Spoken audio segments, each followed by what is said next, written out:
Hi guys, it's Angie with Fun Endeavors Tie-Dye Lab. Today let's do a hem fan fold or like a hem burst.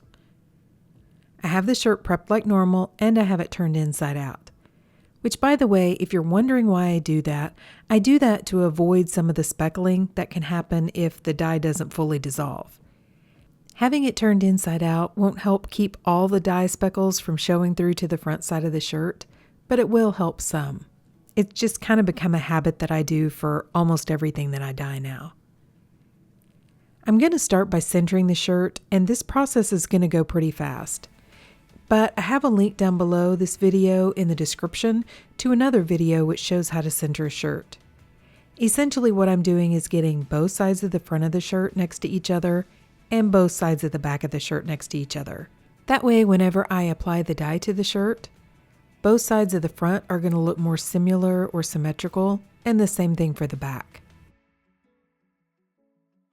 Okay, so to draw the burst portion onto my shirt, I'm going to wrap a piece of sinew around a washable marker and place that right on that center seam. Then I'm going to draw an arc on the corner of the shirt.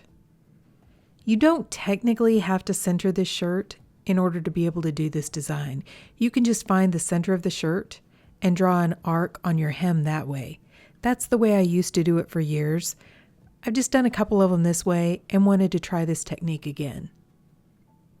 Now I'm going to fan fold this line and I'm going to tie it with some kite string. I'm choosing to use kite string because I don't really want specific white definition lines in this design. I'm going to incline ice dye it, and I want to allow the dye to move the full length of the shirt. Once I have the initial line tied, I'm going to continue my fan folds on either side of this line and continue tying with kite string.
Once I finished tying the shirt, I placed it aside for a few days while I was tying some other shirts, and it completely dried out before I got around to dyeing it.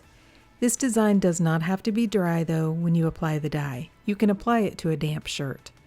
I usually just like to let you know the condition of the shirt when I apply the dye, because sometimes they do look a little bit different if the dye was applied to a dry shirt versus a damp one. I'm going to incline ice dye this shirt, so I've placed it down inside of a piece of vinyl guttering, and I have the guttering laying flat on my table right now. This fold is a little bit longer, so I have this shirt down inside of some of my longer pieces of guttering. It barely fit inside one of the shorter pieces, and I was concerned that some of the ice and the dye would fall off of the shirt since it barely fit in that guttering. I'm going to use 3 different reds on this shirt. I'm starting with Chinese red from Dharma Trading Company. Then I'm going to use some cardinal red from Dharma and some vintage red. The vintage red is a special order color, and you can still purchase it from Dharma, but you have to buy it in larger quantities. If you don't want to do that, you can purchase it from a Facebook group called Tie-Dye Supplies Marketplace, and I've left a link down below in the description for this video. Out there, people purchase these special order colors in larger quantities and then repackage them down in smaller quantities to sell. In between each of the colors, I'm going to leave a pretty good space of white to allow the dye color space to move. After adding the vintage red, I'm going to go back in with a little bit more Chinese red and cardinal red.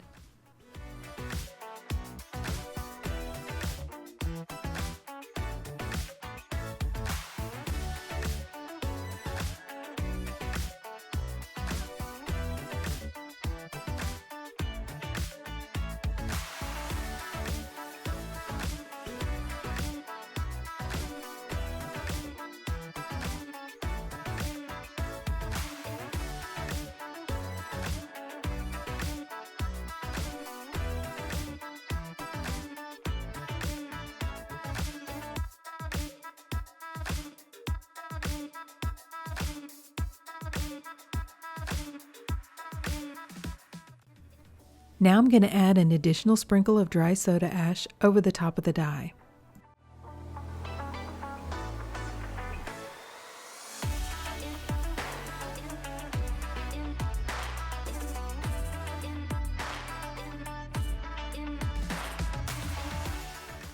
I'm going to leave the shirt laying flat on my table and go ahead and add some ice to the top. Once I have the ice on the shirt, I'm going to place one end of this piece of vinyl guttering down inside of a plastic tub or tote. And I'm going to leave the other end hanging off the edge. So that's going to incline the shirt. Because I've used a large piece of vinyl guttering, it's a little bit top heavy, so it wants to tip over a little bit. So what I went ahead and did is I placed one of my metal racks over the top of the tub or tote to make sure the end of that guttering didn't pop up when the ice melted. After the first layer of ice melted, I came back and added a second layer of ice because I still had some undissolved dye left on top. Then after the second layer of ice melted, I went ahead and placed the shirt outside where it was really pretty warm. I think it was like 90 degrees Fahrenheit or hotter. I left the shirt outside for probably about 12 hours before I began rinsing it. Because it was as hot as it was, I did not necessarily need to leave the shirt for a full 24 hours after all the ice melted. You can, and it won't hurt anything, but I didn't want the shirt to dry out, and it had had plenty of time for the dye to bond with the fabric. So as you can see, I still have just a few areas on the shirt that still look a little bit white. And that's fine. I wanted to leave the dye space to move, and I knew that was something that could happen. But it looks like I have pretty good dye saturation on the back side of the shirt. So I went ahead and started rinsing the shirt in cold water to rinse out the soda ash. Then I untied the shirt and gradually warmed the water up to hot and continued rinsing in hot water to rinse out the excess dye that didn't bond with the fabric. Instead of continuing to rinse for a long time, I ran some really hot water in my sink, added a little bit of Blue Dawn dish detergent to the water, and just allowed the shirt to soak. When the water cooled off, I changed it out, and I continued that soaking process until my water was remaining almost clear. Then I put the shirt, along with some Dharma's Professional Textile Detergent, into my washing machine and washed it using a hot water cycle. So now that the shirt has been washed and dried, let's see how it looks. Okay, so what do you guys think? I think this one turned out looking pretty cool. I really like the red. So the red on this shirt kind of has more of a pink tone to it. The Chinese red in particular, the cardinal red not quite as much, but it does have a little bit. And then the vintage red kind of has a little bit of a pink tone to it. So even though it's red, it definitely has some pink undertones to it. And I think this shirt is a perfect example of why I center a shirt. So whenever I centered this shirt and I did this design, it made it thicker than if I would have just drawn my arc on the hem of the shirt and fan folded it that way. So the back side of the shirt is just a little bit lighter than the front side. You really don't notice the shirt when you're looking at it in person. I think it really stands out on the photographs. But both sides of the front of the shirt look the same, and both sides of the back of the shirt look the same.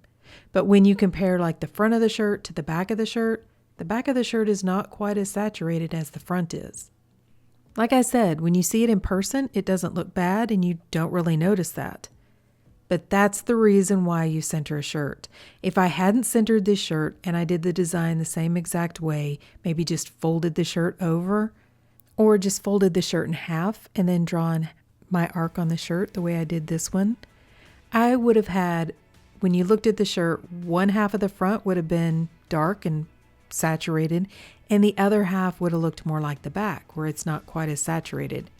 And then I would have had the same problem on the back side of the shirt. So I just wanted to point that out because this is a great example of why you center a shirt. I also really like the dye movement from inclining the shirt. I have to say, I think color splits and dye movement are my two favorite things about ice dyeing. So overall, I really like this shirt. I think it turned out really pretty. But what do you guys think? Please drop me some comments down below and let me know. And if you've enjoyed the video, I sure would appreciate it if you would like it and if you would subscribe to my YouTube channel. If you'll hit the bell, you'll receive a notification whenever I upload a new video. Thank you all for watching, and I hope you have a great day.